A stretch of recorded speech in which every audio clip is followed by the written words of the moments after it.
Hi, my name is Rodney from the Tampa Bay National Weather Service office. Today we will cover marine hazards and rip currents, the next topic for Severe Weather Awareness Week 2014. Let's get started. Florida's beaches and coastal waters are a magnet for locals and tourists partaking in water activities year-round here in Southwest Florida. There are many hazards along the Florida coastline, but today we're going to talk about marine hazards associated with waterspouts, thunderstorms, and rip currents. A waterspout can be thought of as a weak tornado that forms over water. There are two main categories, the fair weather type and the tornadic type. The fair weather type of waterspout is usually not as dangerous and not associated with severe thunderstorms. Then we have the more dangerous tornadic type waterspout, and those can be broken into three different types: morning rotators, afternoon spin-ups, and supercellular. Morning rotators form in the summer months. They form when onshore low-level winds meet a weaker offshore winds near the beaches. When the winds converge, a rotating line of showers and thunderstorms form. These waterspouts rarely move ashore, but may cause localized damage near local beaches and marinas. Afternoon spin-ups occur on the onset of the Gulf Coast sea breeze. They're more common in Tampa Bay and Charlotte Harbor and are formed by the complex orientation of the shorelines, causing boundaries to collide from several different directions. This collision causes a rotating updraft. These waterspouts are stronger than the morning rotators and have a higher chance of making landfall before dissipating. Supercellular waterspouts have the same characteristics as a tornado on land. They are most commonly associated with a squall line out ahead of a cold front and usually form from late fall through spring. These spouts can be long-lived and are the most dangerous type. Florida is well known for its thunderstorms.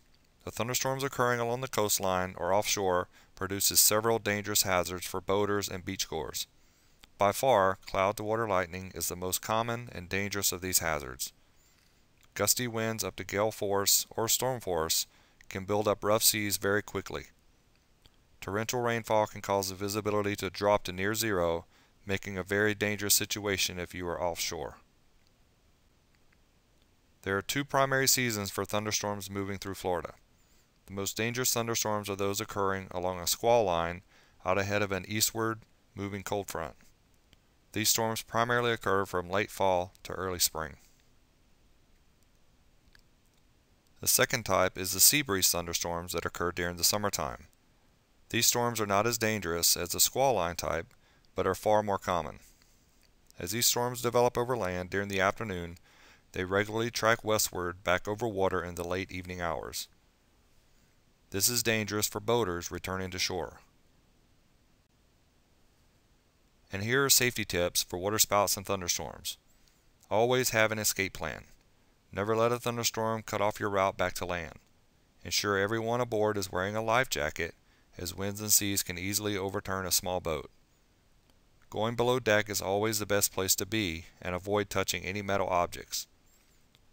Carry a NOAA weather radio so you can listen to local marine warnings. And finally, you should have a marine VHF radio in case you need to call for assistance. During the winter, dangerous conditions can quickly arise with a passing cold front. Even if there isn't much rainfall or thunderstorms, there could still be significant northwest winds behind the front. Winds can generate 4 to 6 foot seas in a short time. Persistent northwest winds occurring 12 hours or longer can build seas to 12 feet or greater. Northeast winds can also build seas to 3 to 5 feet along the exposed areas of the mouth of Tampa Bay and Charlotte Harbor. Rip currents are present almost every day at most beaches. The highest danger exists with moderate onshore winds building the wave height and water action on shore. The higher the onshore waves, the higher the risk for dangerous rip currents. Rip currents range in width from 10 feet to 100 feet and normally extend beyond the breaking waves.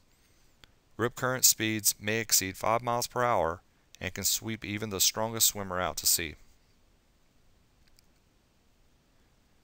It is a misconception that rip currents pull people under the water. Rip currents actually pull a swimmer directly offshore. People get in trouble when they try to fight the current and swim against it back towards the shore.